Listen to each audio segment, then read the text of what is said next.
Henri Latour was to France what Sherlock Holmes had been to England. Only Henri Latour was real. A real-life detective who always seemed to get his man.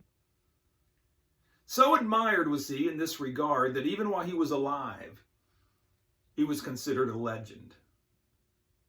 Well, if that legend has been enhanced or embellished in the years since his death, no amount of truth stretching could be any more remarkable than the cold hard facts surrounding his very last case.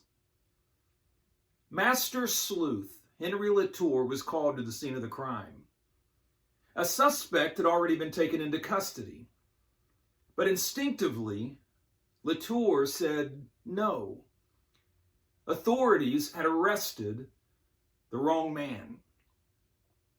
Well, naturally, the police wanted to know, how could he be so sure? It was a matter of simple deduction, Latour said. Pieces were missing to the puzzle.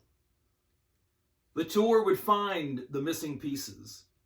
He would unravel the tangled clues. He would lead them, he said, to the true criminal. So began what some have described as the greatest trackdown in all of France. Piece by piece, Latour began to assemble the missing clues. Latour began to close in. It was a heinous crime that he was investigating, and somewhere down the darkened pathways of a complex maze, a heinous criminal waited. An elderly couple had been robbed and brutally murdered. Citizens from behind their locked doors were comforted to hear that Latour was on the case, that Latour was closing in. And indeed he was.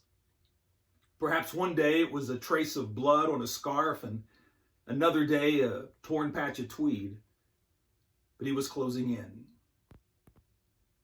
The days turned into weeks until finally Latour had gathered enough evidence to free the suspect that had been taken into custody.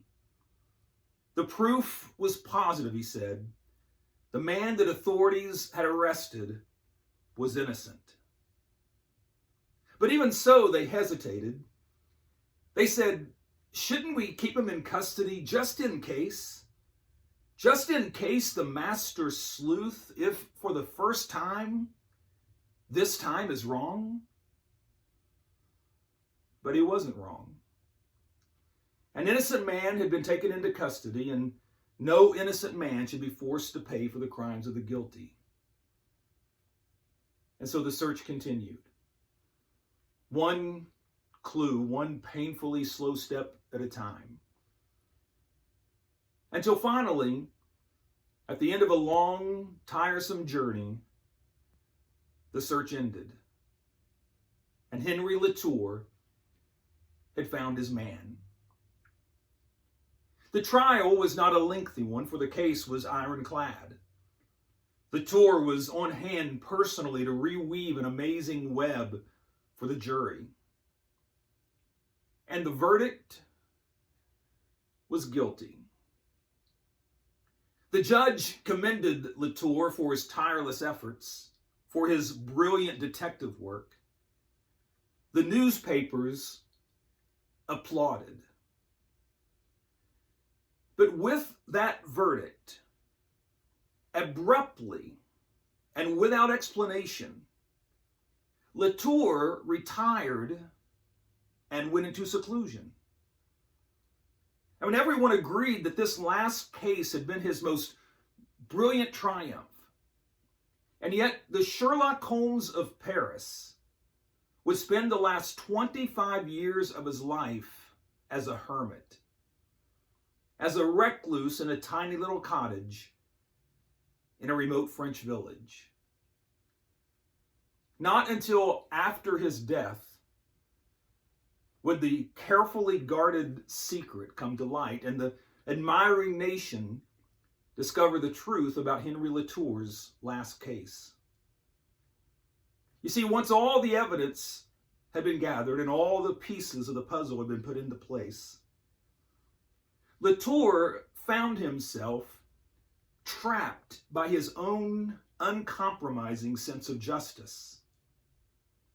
For he had been led by the evidence that he had so diligently gathered to the arrest and conviction of his own son. God knew that in order for mankind to be redeemed, that he was, in a sense, going to have to sentence his own son to death. Now, unlike the case of Henri Latour, Jesus, of course, was innocent. He was pure, holy, without sin. And yet, God knew that the only way for men and women to be brought into fellowship with God was for Jesus to satisfy his own sense of justice by sending Christ, his own son, to die on the cross. Give your heart to him, your life to him, and invite him in as your Savior. Thank you for watching, and be kind.